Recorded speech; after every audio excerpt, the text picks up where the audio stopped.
Aloha ohana.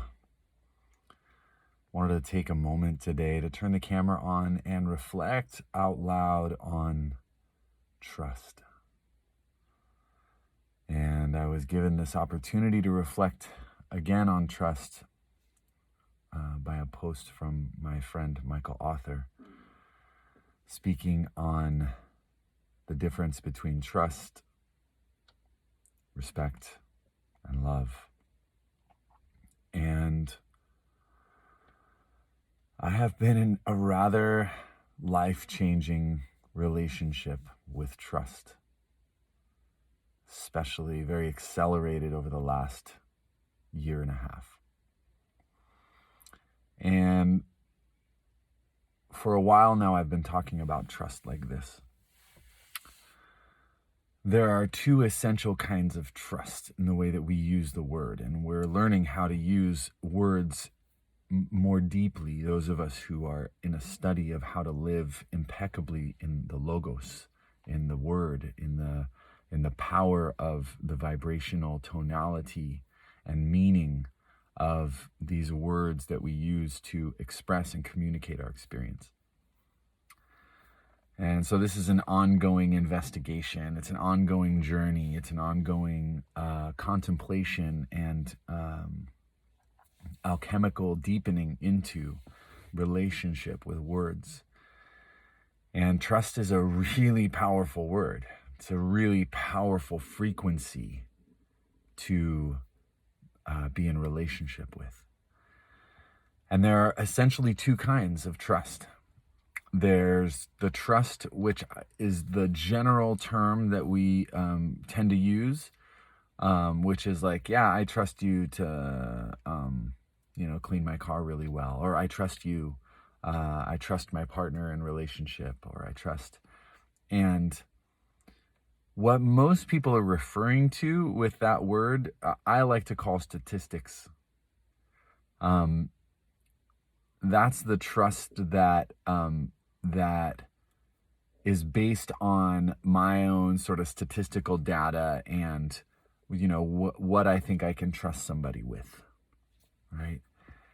And that's totally valid form of trust, Please, in this respect, don't trust me to do your taxes, because I will be unlikely to complete that task for you impeccably. But in many ways, I am an incredibly trustworthy ally. And the second form of trust, which I find much more enriching and a deep journey, is trust as a frequency, unconditional trust. Trust as a gift, as something that emanates from me to another person, something that is not even of me, but that is transmitted through me, and is a form of profound nourishment that I give to anyone that I give it to, that I conduct it towards. And this kind of trust is, within my paradigm, within my experiments, within my own direct relationship with life, I experience trust to be a frequency, almost a being, almost an entity, an intelligence of its own, and one that I can commune with. And I find that the more I consciously give the nourishment of unconditional trust, the more trustworthy the whole fractal of my life becomes, every layer of it. And that trust starts right here with me. I trust me. I trust me. I trust me. Just say that out loud for a moment, or turn towards yourself and just say, I trust you. And feel the feeling of that trust. I trust you. I trust you to be exactly where you belong. I trust your intelligence. I trust your guidance. I trust your genius. I trust your heart. I trust this body to give me essential and valuable information about how to navigate life. I trust my process of awakening and growth. I trust my innate goodness and the innocence of my being, the uncorruptible innocence that is my nature. That's just me, right? And then I trust life. I trust life. I trust life to deliver me exactly what I need at any given moment. I trust life to be in perfect order and harmony. I trust every molecule in existence to be exactly where it belongs right now. And I don't know where it's going to go, but I trust the unfolding, emergent process. I trust. And I trust life no matter who she dresses up as.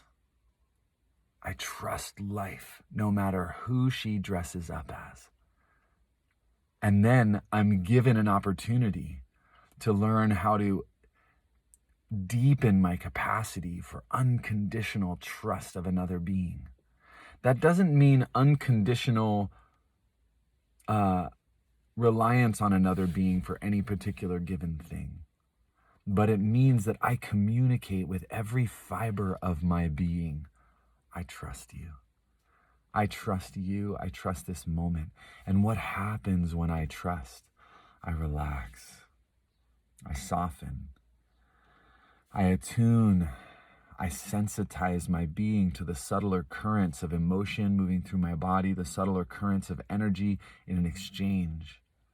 I trust that this exchange is exactly what needs to be happening right now. I trust that this elder is exactly who I need to be driving behind right now to slow me down. I trust the timing of the whole shebang. I trust everything that is outside of my control, and I trust myself to navigate everything that is within the sphere of my influence and decision making. I trust myself to give the best of me to that and to show up impeccably for my opportunities to contribute and serve and participate in this life that I trust. And unfortunately,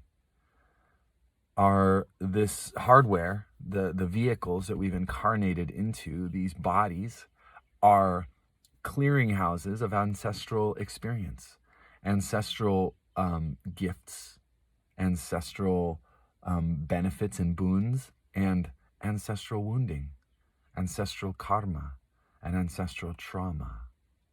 And that ancestral karma has transmitted itself into our awareness and experience, both through the just hardware that we came wired into here, and through the ways that we have been enculturated by our family of origin and by our culture. And most of us have not been enculturated into a deeply trusting environment, an environment that trusts the earth, that trusts other people, that trusts the outside world, that trusts ourselves, that trusts a child's original innocence and trusts their innate intelligence and capacity to learn and become an integrated, maturing being, right? So instead of that trust, we have training, and we have conditioning, and we have patterning, and we often have some really tragic strategies that have been involved in our own upbringing, in our own enculturation process, that have really disrupted our natural and innate capacity to trust life. And so we have a deep I don't trust you pattern. And I think, I'm not trying to gaslight anybody, but I'm talking about my experience as a relatively universal experience. So you can You can try this lens on if you like, and if it doesn't have any benefit or value to you, you can take it off, or you can not try this lens and sit there very critical of what I'm having to say. It's really your choice and your journey. But I want to invite you into imagining the difference between, let's just say, in an intimate relationship between you and another person, all other things being equal. The difference between communicating to somebody through your words, through your physical posture, through the pacing of your interactions with them, through any sense of like managing of their behavior, what it means to communicate. I don't trust you. I don't trust you. I don't trust you. I don't trust you. What are you going to do? I don't trust you. Do it like this. I don't trust you to do it the way you would do it. I don't trust you. Imagine and really take a moment to feel into the ways that you actually do this consciously and unconsciously in your intimate relationships. I don't trust you. That you're radiating a frequency of not trust, mistrust, doubt, fear.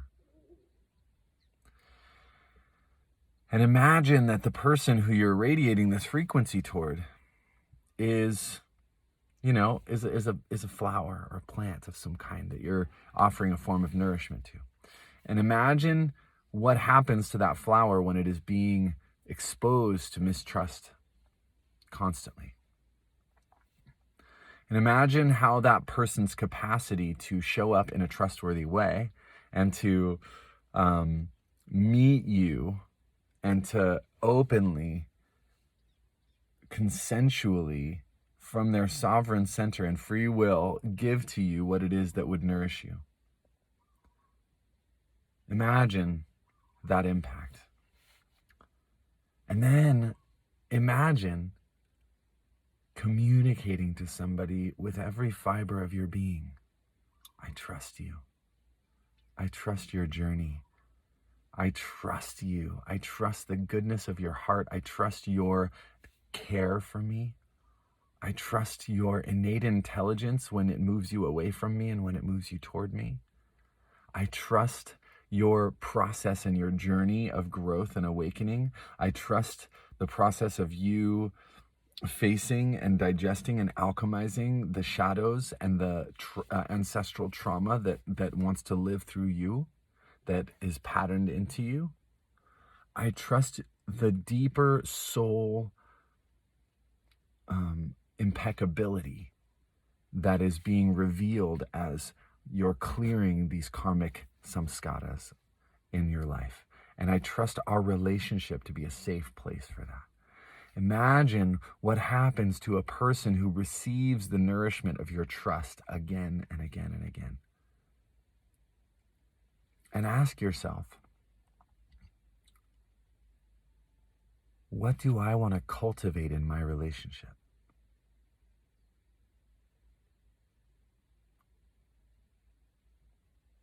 What frequency do I want to give off? What fragrance do I want to emit into the world?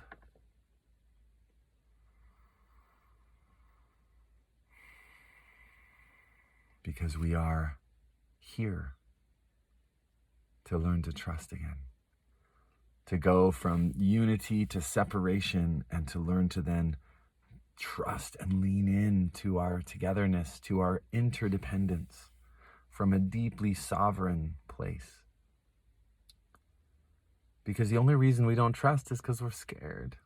We're afraid that if I give my trust, I'm going to be disappointed, I'm going to be hurt, I'm going to be harmed, I'm going to be taken advantage of. My trust is going to be harmed in some way, or the thing that I entrusted to this person won't get done. It's all fear. The only thing that prevents us from trusting is fear. And it's a form of contraction, hardening up and trying to control a situation or manage a situation. It's so painful. It's such a insidious form of suffering. So I invite you to just be in your own experiments in trust. and what it means to you, and to reclaim this word trust, and to experiment with cultivating an unquenchable trust in life. That no matter what shows up and when it shows up, whether it's pleasurable or challenging, trusting that it was handmade for you. And by giving the experience and the process and the players in the game your trust, you actually nourish the whole ecosystem in a way that supports the unraveling of the complex weave of karmic entanglement, and helps to open the way for more unconditional love, for more trustworthiness, for more impeccable behavior, more healing, more connection and intimacy. It's just an experiment. Let me know how it goes for you.